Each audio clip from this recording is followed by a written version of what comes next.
నిజ నిర్ధారణకు అంతిమ నిర్ణయం DNA టెస్ట్.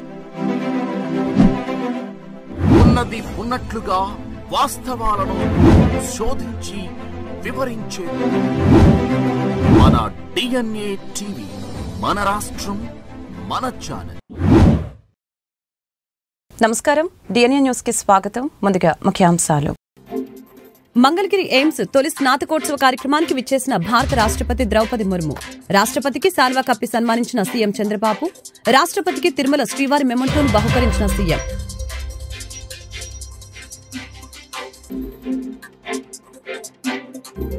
మన భారత మహిళలు, యువతలు అన్ని రంగాల్లో ఉన్నతి సాధించాలని భారత రాష్ట్రపతి ద్రౌపది ముర్ము ఆకాంక్ష. మంగళగిరి ఎయిమ్స్ తొలి స్నాతకోత్సవంలో పాల్గొన్న రాష్ట్రపతి 4 విద్యార్థులకి బంగారు పతకాలను ప్రదానం చేసిన రాష్ట్రపతి. ఎయిమ్స్ మంగళగిరికి 10 ఎకరాలు ఇస్తామని సీఎం చంద్రబాబు నాయుడు ప్రకటన. ప్రెసిడెంట్ ఆఫ్ ఇండియా ద్రౌపది ముర్మును ఒక ఆదర్శంగా విద్యార్థులు తీసుకోవాలని వెల్లడి.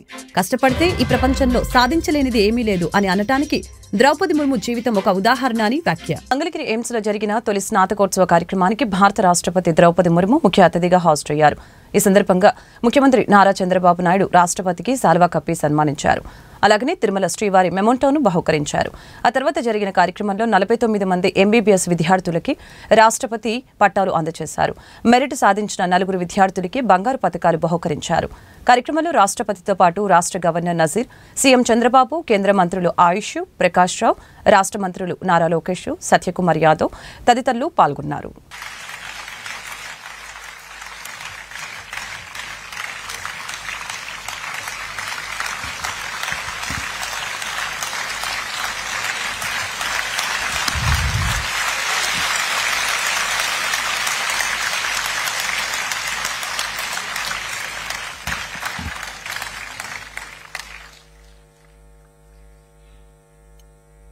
We now arrive at the most awaited part of the convocation, the award ceremony.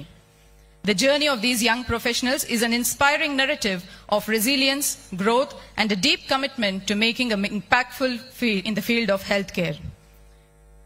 आज ये युवा चिकित्सक देश की सेवा के लिए तत्पर है और हमें पूर्ण विश्वास है कि वे पूरी ईमानदारी. మన భారత మహిళలు, యువతలు అన్ని రంగాలలో ఉన్నత సాధించాలని భారత రాష్ట్రపతి ద్రౌపది ముర్ము ఆకాంక్షించారు. మంగళగిరి ఎయిమ్స్ తొలి స్నాతకోత్సవంలో రాష్ట్రపతి ద్రౌపది ముర్ము ముఖ్య అతిథిగా హాజరయ్యారు. ఈ సందర్భంగా 4 విద్యార్థులకి బంగారు పతకాలు రాష్ట్రపతి ప్రదానం చేశారు.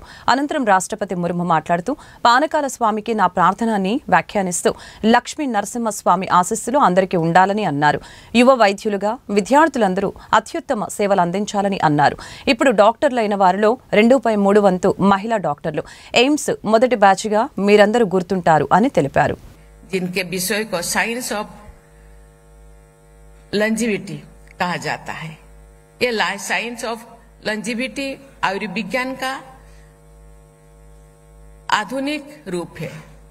हमारे परंपरा में आयु और आरोग्य अर्थात दीर्घायु होने और रोगमुक्त एवं स्वस्थ रहने की प्रार्थना की जाती है. आयु और आरोग्य एक दूसरे के जुड़े हैं और एक दूसरे के पूरक है. ये होलिस्टिक हेल्थ यानी संपूर्ण स्वास्थ्य पर ध्यान देने के ये पद्धति है. आपके इस संस्थान का ध्येय वाक्य है होलिस्टिक हेल्थ केयर तथा हेल्थ केयर फॉर ऑल के आदर्श से प्रेरित है. सकल स्वास्थ्य सर्वदा ये मोटो आपके संस्थान का उच्च आदर्श है. Relentless promotion of holistic health and ensuring health for all should be the guiding principle of every medical professionals of this institute. Holistic health के प्रसंग में योगासन तथा प्राणायाम की पद्धति को आधुनिक दृष्टिकोण से भी स्वीकार किया गया है. इस संस्थान के सभी चिकित्सकों तथा विशेषज्ञों से मैं अनुरोध करती हूँ कि हमारे प्राचीन चिकित्सा परंपराओं से उपलब्ध ज्ञान के आधुनिक विज्ञान की मान्यताओं के अनुसार परीक्षण करें तथा तर्कसंगत परंपराओं को आगे बढ़ाएं. विलुप्त हो रहे लाभदायक उपचारों को पुनः प्रसारित करने का आप सब समाज के तथा चिकित्सा विज्ञान के अमूल्य सेवा कर सकते हैं. समय और परिस्थिति के अनुसार आयुर्विज्ञान के सामने नई नई चुनौतियां आती रहती है। ऐसा चुनौतियां का सामना करने के लिए नए समाधानों की आवश्यकता होती है। आपके संस्थान की साइटोजेनेटिक लेबोरेटरी एक आधुनिक प्रयास है। मैं आशा करती हूं कि इस प्रयोगशाला का उपयोग करके एम्स मंगलगिरी में नई अनुसंधान और उपचार विकसित किए जाएंगे। मैं आशा करती हूं कि यहां स्थापित किए गए centre for medical education technology के माध्यम से लोगों में स्वास्थ्य संबंधी जागरूकता प्रयास किए जाएंगे। प्यारे विद्यार्थियों, सभी देशवासियों की, विशेषकर ऐसे लोगों की देखभाल के लिए जिनके लिए चिकित्सा सेवाओं को प्राप्त करना कठिन होता है, सरकार ने आयुष्मान भारत योजना सहित अनेक सहायक अभियान चलाए हैं तथा उनके लिए उपचार सुलभ कराए हैं। आयुष्मान भारत योजना का विस्तार ఎయిమ్స్ మంగళగిరికి 10 ఎకరాలు ఇస్తామని ఏపీ సీఎం చంద్రబాబు నాయుడు ప్రకటించారు. రాష్ట్రపతి ముర్ము మంగళగిరి ఎయిమ్స్ పర్యటన నేపథ్యంలో సీఎం చంద్రబాబు మాట్లాడారు. ప్రెసిడెంట్ ఆఫ్ ఇండియా ద్రౌపది ముర్ముని ఒక ఆదర్శంగా విద్యార్థులు తీసుకోవాలని, ఒక ఆదివాసీ కుటుంబం నుంచి వచ్చి ప్రెసిడెంట్ ఆఫ్ ఇండియా అవటం ఆవిడ సాధించిన విజయమని తెలిపారు. కష్టపడితే ఈ ప్రపంచంలో సాధించలేనిది ఏదీ లేదని అనటానికి ద్రౌపది ముర్ము జీవితం ఒక ఉదాహరణ అని తెలిపారు. దేశంలో ఏ ఎయిమ్స్ కూడా ఇలాంటి భూమి లేదు. అమరావతి భారతదేశపు భవిష్యత్తు సిటీ అని తెలిపారు. మంగళగిరి ఎయిమ్స్ భారతదేశంలోనే నెంబర్ 1 అవుతుందని అన్నారు. 960 బెడ్లు ఉన్న ఆసుపత్రి, 1618 కోట్ల ఖర్చుతో సిద్ధమైన ఆసుపత్రి మంగళగిరి ఎయిమ్స్ అని వివరించారు. Then irrigation department, one junior assistant. Then in Raipur, one counselor. First academic service, then she entered into political service as counselor, then chairperson, then minister, then governor, then President of India.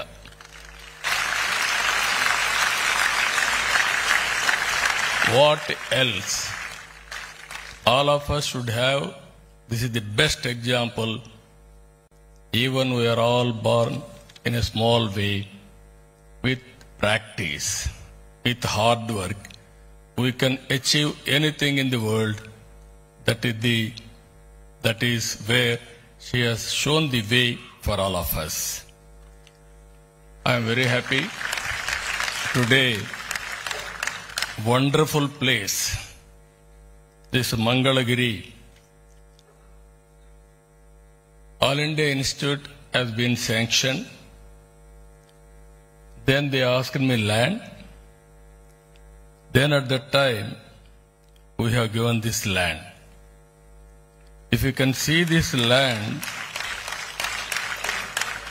no All India Institute of Medical Science is having this type of land in the country itself, one of the best land. At that time I thought I can give anywhere, but this is a premier institute. I wanted to give one of the best land. That's why if you see in India, Amaravati will be the future city, that also modern city.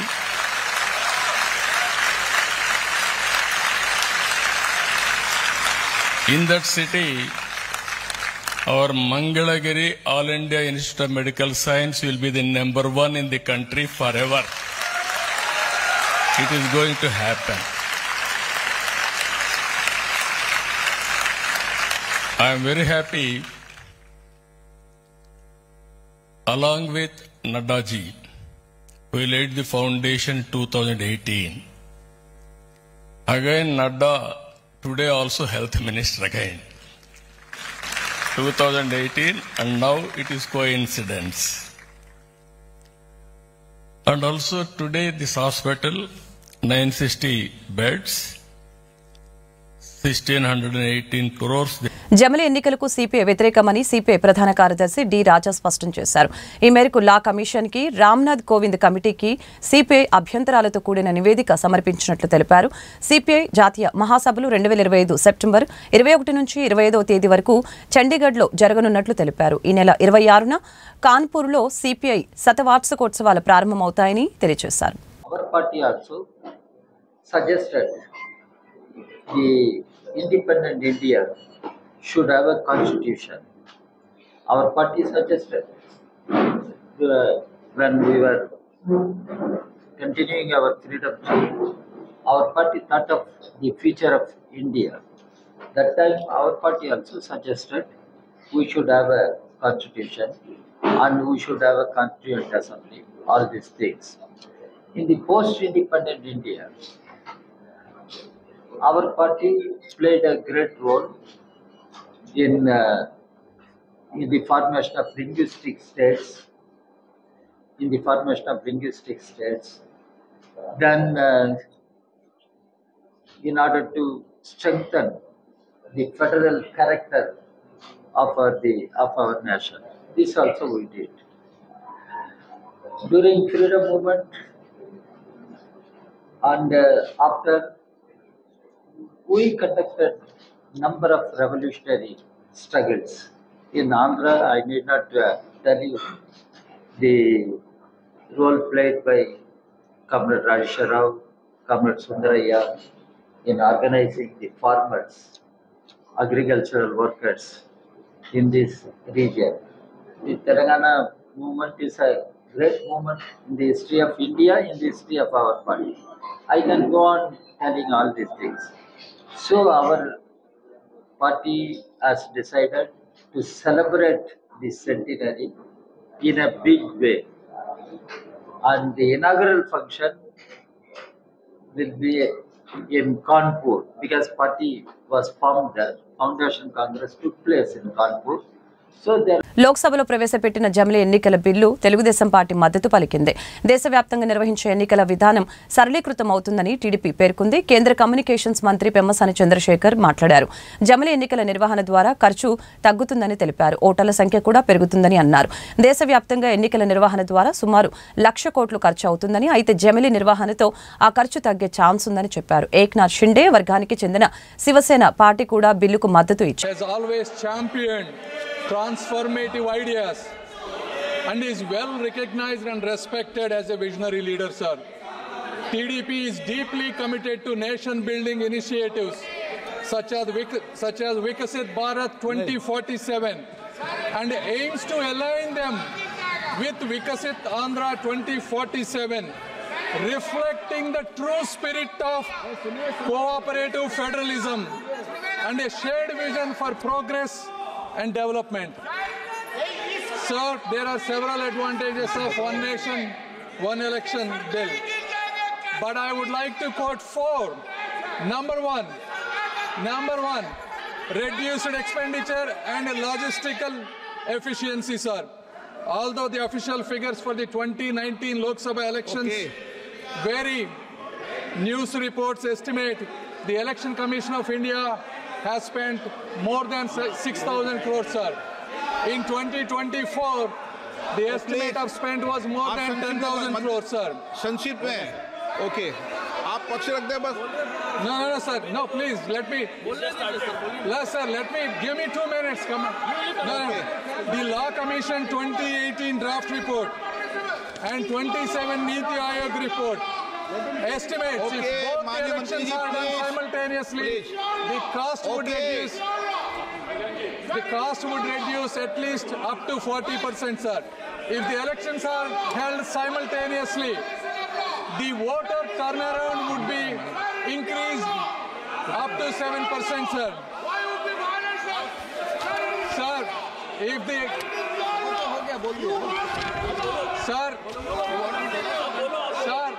the total estimates of all the parties that spend on these elections is close to 1 lakh crore, sir. Therefore, if the elections are done simultaneously, please. If the elections are done simultaneously, it will reduce the expenditure for both Election Commission of India as well as for the regional parties, sir. And the second is continuity in governance, sir. Sir, over the last 6 months alone, there were 3 elections held for the state, sir. So how can the machinery continue to operate if the elections are done continuous fashion, sir?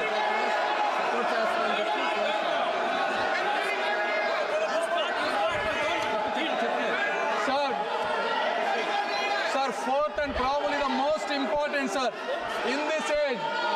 election campaigns amplified by media and technology no longer remain regional but continuously influence the entire nation, creating large-scale ripple effects, sir.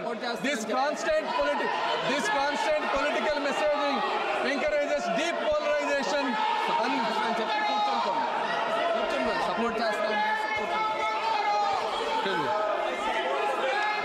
I support the bill, sir. Thank you. Asauddin Owaisi. Asauddin Owaisi.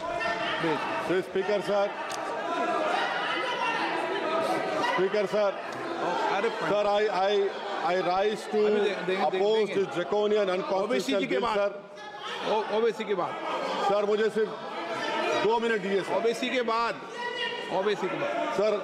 Sir, this bill violates the right to democratic self-government, which is part of Article 1419. And if a legislative assembly is dissolved, sir, and midterm elections are conducted, the tenure of that assembly will not be for 5 years, sir. This in itself is a violation of parliamentary democracy, which envisages a tenured legislature. Sir, constitutional scheme makes it clear that once elections are conducted, the House should have a right to function for next 5 years. This is a violation of basic structure.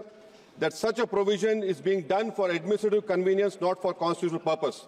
Sir, the principle of federalism means that states are not mere appendages of the center. States are not dependent on the union for the existence. Tourism అభివృద్ధికి కూటమి ప్రభుత్వం కృషి చేస్తుందని మంత్రి కందుల దుర్గేష్ వ్యాఖ్యానించారు. గత 5 ఏళ్లలో tourism వెనకపడిందని చెప్పారు. ఇప్పుడు వచ్చిన కొత్త టూరిజం పాలసీ రాష్ట్రాన్ని కొత్త పుంతలు తొక్కిస్తుందని నమ్మకం ఉందని, టూరిజంపై ముఖ్యమంత్రి చంద్రబాబుకి ప్రత్యేక శ్రద్ధ ఉందని తెలిపారు. Okay, good afternoon. ఈరోజు టూరిజం పాలసీ గౌరవనీయులు విజనరీ లీడర్ ఆంధ్రప్రదేశ్ ముఖ్యమంత్రి శ్రీ నారా చంద్రబాబు నాయుడు గారి నేతృత్వంలో, వారి ఆలోచనలో, వారి మస్తిష్కం నుంచి అద్భుతమైన టూరిజం పాలసీ ఆంధ్రప్రదేశ్కి ఇవ్వడం జరిగింది. భారతదేశంలోనే ఒక గొప్ప ఆంధ్ర రాష్ట్రాన్ని గొప్ప టూరిజం హబ్గా తయారు చేయడానికి వారు ఒక వినూత్నమైనటువంటి టూరిజం పాలసీ తీసుకొచ్చారు. అందులో భాగంగా ఈరోజు స్టేక్ హోల్డర్స్ తోటి confederation of Indian industry, Andhra Pradesh chambers of commerce of federation వాళ్ళు అందరం కూడా ఇక్కడ చేరడం జరిగింది.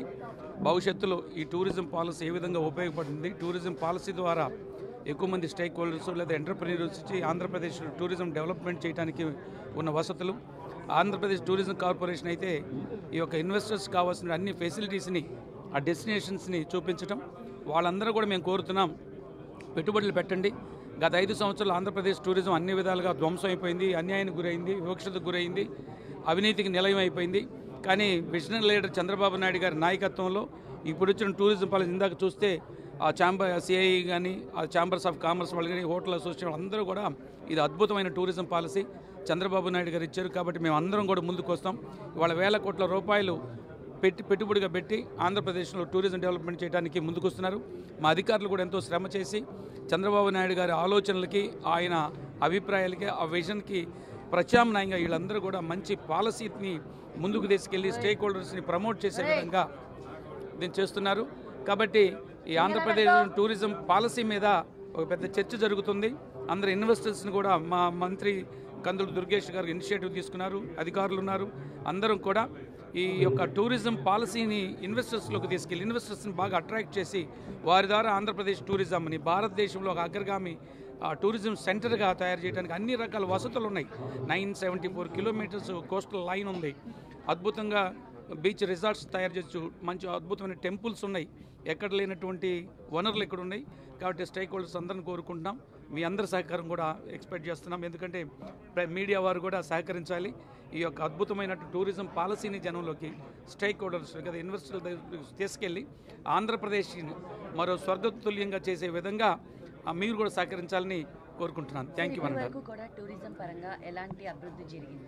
సో ఇప్పటి వరకు ఏమేమి ఇన్వెస్ట్మెంట్స్ పెట్టారు? ఈ 5 సంవత్సరాల్లో ₹1 కూడా ఇన్వెస్ట్మెంట్ జరగలేదు. ఏదైనా జరిగిందంటే ఉన్న వాటిని అన్యాక్రాంతం చేయడం జరిగింది. నేను చైర్మన్ అయిన తర్వాత గమనిస్తూ ఉన్నాను. అక్కడక్కడ ఉన్న లోపాలను సరిచేయడానికి మా అధికారులను సమన్వయం చేసుకుంటూ, కొంచెం యాక్టివేట్ చేసుకుంటూ, is of speed of way కాకుండా ఈజ్ ఆఫ్ డూయింగ్ బిజినెస్ కూడా చంద్రబాబు నాయుడు గారు ఏదైతే అంటున్నారో speed and ease of doing, దాన్ని ఆ విధంగా ప్రమోట్ చేయడానికి ఒక ప్రయత్నం చేస్తున్నాం. ఇప్పటి వరకు 5 సంవత్సరాలు జరగలేదు. ఇప్పుడు ట్రయల్ పీరియడ్ పాలసీ వచ్చింది, పాలసీలు కూడా అందరూ బాగా ఇష్టపడుతున్నారు. ఈ పవర్ టారిఫ్స్ కానీ, జిఎస్టీ కానీ, అదేవిధంగా ఇన్వెస్ట్మెంట్స్లో రాయితీల విషయం అవన్నీ కూడా చూస్తున్నాం.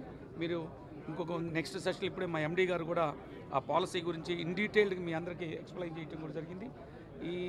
ఏదైతే ఈ పీరియడ్లో టూరిజంని పూర్తి స్థాయిలో డెవలప్మెంట్ చేయడానికి స్టేక్ హోల్డర్స్ కూడా ఇంట్రెస్ట్గా ఉన్నారు. వస్తున్న రాయితీలు కానీ వాళ్ళు కొంతమంది ఇంకా కొన్ని రాయితీలు కావాలని ఆల్రెడీ ఎగ్జిస్టింగ్ యూనిట్స్ కూడా అడుగుతున్నారు. అది కూడా government will pursue the things. కాబట్టి ఇక్కడ నుంచి కొద్ది రోజుల్లో ఒక 5-6 నెలల్లో అద్భుతమైనటువంటి ప్రగతిని మాత్రం సాధిస్తాం. ఇప్పుడు ఉన్నటువంటి వాటిని పూర్తి స్ట్రీమ్ లైన్ చేసి ఒక అభివృద్ధి పదంగా టూరిస్టులను అట్రాక్ట్ చేసే విధంగా ప్రయత్నం చేస్తున్నాం. అద్భుతమైన టూరిజం మాత్రం తయారవుతుందని తెలియజేస్తున్నాం. ఎంపీ విజయసాయిరెడ్డి తన భార్యను లోపరుచుకొని విశాఖపట్నంలో 1500 కోట్ల విలువైన భూములు కొల్లగొట్టారని, ఆయన అక్రమాలు, అసాంఘిక కార్యకలాపాలపై పోరాడుతున్నందుకు తనను ఇటీవల హైదరాబాద్ నుంచి కోల్కతాకు బదిలీ చేయించారని సస్పెన్షన్కి గురైన దేవాదాయ శాఖ అసిస్టెంట్ కమిషనర్ కలింగిరి శాంతి భర్త మదన్ మోహన్ ఆవేదన వ్యక్తం చేశారు. ఉండవల్లి నివాసంలో ప్రజా దర్బార్కి విచ్చేసిన మదన్ మోహన్ మంత్రి లోకేష్ను కలిసి తన గోడును వెళ్లపోసుకున్నారు. నేను ఇండియన్ ఇన్స్టిట్యూట్ ఆఫ్ ప్యాకింగ్ లో అసిస్టెంట్ డైరెక్టర్ గా పనిచేస్తున్నట్లు తెలిపారు. ఎంపీ విజయసాయిరెడ్డి అడ్వకేట్ సుభాష్ కలిసి తన భార్య కలింగిరి శాంతిని లోపరుచుకొని విశాఖలో ఆర్కే బీచ్ నుంచి భీమిలి వరకు పెద్ద ఎత్తున భూములు కొల్లగొట్టారు. 2022-23 నడుమ నన్ను ఏమార్చి అమెరికా పంపిన ఎంపీ విజయసాయి నా భార్య శాంతితో రహస్యంగా సహజీవనం చేసి మగబిడ్డను కన్నారు. తాను స్థానికంగా లేని సమయంలో బిడ్డకు విజయసాయిరెడ్డి తండ్రి అని నేను గట్టిగా విశ్వసిస్తున్నాను. తనకు న్యాయం చేయవలసిందిగా రాష్ట్రపతి, ప్రధాని కార్యాలయాలతో పాటు రాష్ట్ర హోంమంత్రి, డీజీపీలను కూడా కలిసి విన్నవించారు. ఇప్పటివరకు నాకు న్యాయం జరగలేదని వాపోయారు. మోపిదేవి మండల పరిధిలోని ఉత్తర చిరువోలులంక గ్రామంలో మాజీ రాజ్యసభ సభ్యులు మోపిదేవి వెంకటరమణరావు నిధులు 10 లక్షల వ్యయంతో సిమెంటు రహదారి నిర్మాణం పనులు ప్రారంభించారు. ఉత్తర చిరువోలులంక గ్రామ సర్పంచ్ చింతా శ్రీనివాసరావు ఆధ్వర్యంలో సిమెంటు రహదారి పనులు శాస్త్రోక్తంగా పూజలు నిర్వహించి ప్రారంభించారు. 6వ వార్డులో 97 మీటర్లు, 2వ వార్డులో 43 మీటర్లు, 140 మీటర్ల పొడవు గల రహదారి నిర్మాణం ప్రారంభించడం జరిగింది. కార్యక్రమంలో contractor Sanaka Venkata Rajesh, Kosuru Sivanaga Malleswararao, Redrothu Venkataramana, Vadugu Ramarao, vice president Bommasani Lakshmanarao తదితరులు పాల్గొన్నారు. మోపిదేవి వెంకటరమణ గారి ఇచ్చిన నిధులతోటి, గ్రామ సర్పంచ్ గారు చింతా శ్రీనాథ్ గారు ఇచ్చిన నిధులతోటి నిర్మించబడిన రోడ్డు నిర్మాణానికి శంకుస్థాపన మొత్తం అంతా ఆహ్వానించడం జరిగింది. ఇచ్చిన మొత్తం నాకు ఇంతకుముందు అయితే రోడ్డు లేదు. ఇప్పటి వరకు చింతా శ్రీనాథ్ నాకు రోడ్లు వేయించాడు. చెప్పిన ఈ రోడ్డుకి అసలు ఎప్పటి నుంచి కూడా అసలు జరగట్లేదు. నాకు చింతా శ్రీనన్న ప్రెసిడెంట్ గారు, గ్రామ సర్పంచ్ గారు నాకు ఇచ్చిన నిధులతో నిర్మించబడ్డారు కాబట్టి నేను దానికి ధన్యవాదాలు తెలియజేసుకుంటున్నాను. వాళ్ళ నుంచి ఎన్నో ఏళ్ళగా రోడ్లు అభివృద్ధికి నోసుకుని ఇబ్బంది పడతా ఉన్న తరుణంలో సర్పంచ్ చింతా శ్రీనివాసరావు మోదీ వెంకటరమణ గారిని మాకు రోడ్లు ఏదైనా కట్టి నిధులు కేటాయించిందని అడగగా ఆయన స్పందించి 10 లక్షల రూపాయలు గ్రాంట్ మంజూరు చేశారు. ఆయన ఇచ్చిన గ్రాంట్తో 2 రోడ్లు వేయడం జరుగుతుంది. ఆయనకి కృతజ్ఞతలు తెలియజేసుకుంటున్నాం. ఉత్తర చిరువోలులంక మోపిదేవి మండలం. ఈ ఉత్తర చిరువోలులంకలో ఎన్నో సంవత్సరాల నుంచి ఈ రోడ్లకి అభివృద్ధికి నోచుకోలేదు. అది కాకుండా ఈ వర్షాకాలంలో బురదలమయం నడుస్తూ ఉండగా మరి మోపిదేవి వెంకటరమణ గారి దగ్గరికి వెళ్ళి మా ప్రెసిడెంట్ గారు అయినటువంటి చింతా శ్రీనివాసరావు గారు మరి అడగగా మరి 10 లక్షలు కేటాయించి ఈ రోడ్డు ఒకటి, మరి ఇంకొక రోడ్డు ఒకటి శాంక్షన్ చేశారు. ఈ మోపిదేవి వెంకటరమణ గారి రోడ్లు శాంక్షన్ చేయడం మూలంగా మేము మోపిదేవి వెంకటరమణ గారికి ధన్యవాదాలు తెలియజేసుకుంటూ మా ఈ కార్యక్రమాన్ని ఎంత దిగ్విజయంగా చేసినందుకు మా చింతా శ్రీనివాసరావు ప్రెసిడెంట్ గారికి కూడా మా ధన్యవాదాలు తెలియజేసుకుంటున్నాం. అవనగడ్డ నియోజకవర్గం, మోపిదేవి మండలం, ఉత్తర చిరువోలులంక. నా పేరు చింతా శ్రీనివాసరావు, నేను సర్పంచ్ని. అభివృద్ధి జరగలేదని ముందు కూటమి ప్రభుత్వం చెప్పారు. నేను నా పంచాయతీ టైంలో ఉత్తర చిరువోలులంకలో 70 లక్షలతో రోడ్లు పోసాను. ఇది అభివృద్ధి కాదా? మోపిదేవి వెంకటరమణ దగ్గర 10 లక్షలు ఇచ్చారు. 10 లక్షలతో రోడ్లు పోసింది. ఆయనకి చాలా అభినందనలు తెలుపుతున్నాం. తాడికొండ నియోజకవర్గ పరిధిలోని రావెల గ్రామం నందు ఉచిత వైద్య శిబిరం మరియు ఉచిత మందులు పంపిణీ కార్యక్రమంలో పాల్గొన్న తాడికొండ నియోజకవర్గం శాసనసభ్యులు తెనాలి శ్రావణ్ కుమార్ మరియు తెలుగుదేశం పార్టీ మహిళా నాయకురాలు మరియు అహల్య ట్రస్ట్ డైరెక్టర్ శనకెల రాజకుమారి గారు మరియు రావెల గ్రామ తెలుగుదేశం పార్టీ నాయకులు డి శ్రీనివాసరావు, డి చిన్నపాములు, టి గణవర్ధన్ రావు, పి సీతారామయ్య, వి వెంకటేశ్వరరావు మరియు గ్రామ తెలుగుదేశం పార్టీ కార్యకర్తలు, నాయకులు, అభిమానులు కొత్తపేట శివాలయం నందు భక్తులకి మరియు పేదలకు అన్న సంతర్పణ చేయించే కార్యక్రమంలో ముఖ్య అతిథులుగా పాల్గొన్న Ahalya trust chairman doctor Shanakyala Umashankar గారు మరియు తెలుగుదేశం పార్టీ మహిళా నాయకురాలు and Ahalya trust director doctor Shanakyala Rajakumari గారు మరియు 6వ డివిజన్ కార్పొరేటర్ పోతురాజు సమత గారు, తెలుగుదేశం పార్టీ ముఖ్య నాయకులు, కార్యకర్తలు కార్యక్రమంలో పాల్గొన్నారు.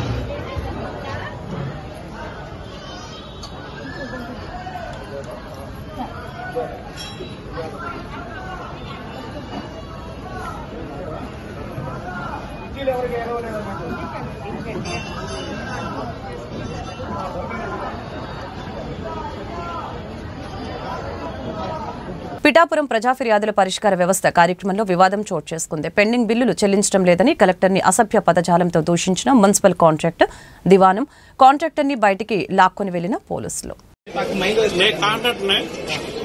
గత 7 నెలల్లో అన్నా క్యాంటీన్లు చేశాను. జిల్లాలో గొల్లపురం, పిఠాపురం ఏరియాస్ లో తునేది. ఇప్పుడు వచ్చిన ఓపెనింగ్ అయిపోయి కానీ ఏ విధమైన పరిష్కారం నాకు బిల్లు ఇవ్వలేదు. అలాగే డీసిల్టేషన్ కాలువల పూర్తికి తీశారు. అవి కూడా ఇప్పుడు వచ్చి 40 లక్షలు బిల్లు ఇవ్వలేదు. నేను అడుగుతుంటే రేపు మాపు అంటున్నాడు ఈ కమిషనర్. నా వర్క్ ఇంకా పూర్తి అయిపోయింది.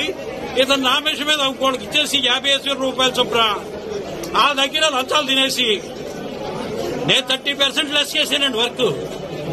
నామినేషన్ మీద ఇచ్చేస్తున్నాడు 50,000 చొప్పున ఎడగొడేసి ఇచ్చేసి వాళ్ళ దగ్గర ఆయన ఈయన కుమ్మక్కైపోయి మొత్తం A to Z 40 లక్షల బిల్స్ ఇప్పుడు చేయించుకున్నాడు ఇతను ఈ కమిషనర్.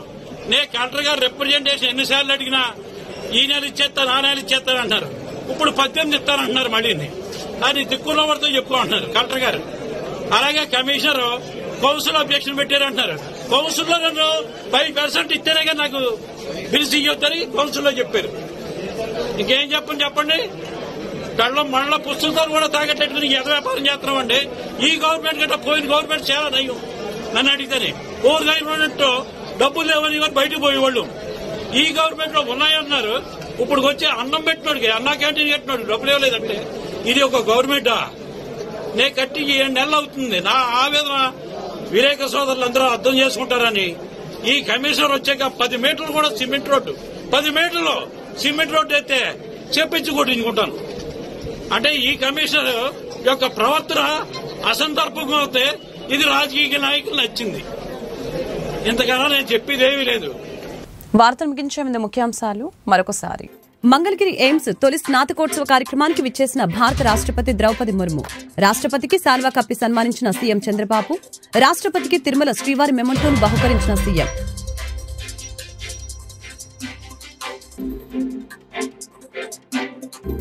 మన భారత మహిళలు, యువతలు అన్ని రంగాల్లో ఉన్నతి సాధించాలని భారత రాష్ట్రపతి ద్రౌపది ముర్ము ఆకాంక్ష. మంగళగిరి ఎయిమ్స్ తొలి స్నాతకోత్సవంలో పాల్గొన్న రాష్ట్రపతి 4 విద్యార్థులకి బంగారు పతకాలను ప్రదానం చేసిన రాష్ట్రపతి. ఎయిమ్స్ మంగళగిరికి 10 ఎకరాలు ఇస్తామని సీఎం చంద్రబాబు నాయుడు ప్రకటన. ప్రెసిడెంట్ ఆఫ్ ఇండియా ద్రౌపది ముర్మును ఒక ఆదర్శంగా విద్యార్థులు తీసుకోవాలని వెల్లడి. కష్టపడితే ఈ ప్రపంచంలో సాధించలేనిది ఏమీ లేదు అని అనటానికి ద్రౌపది ముర్ము జీవితం ఒక ఉదాహరణ అని వ్యాఖ్య. ఈ వార్తలు ఇంతటితో సమాప్తం. మరొక బులెటిన్లో మళ్ళీ కలుద్దాం. నమస్కారం.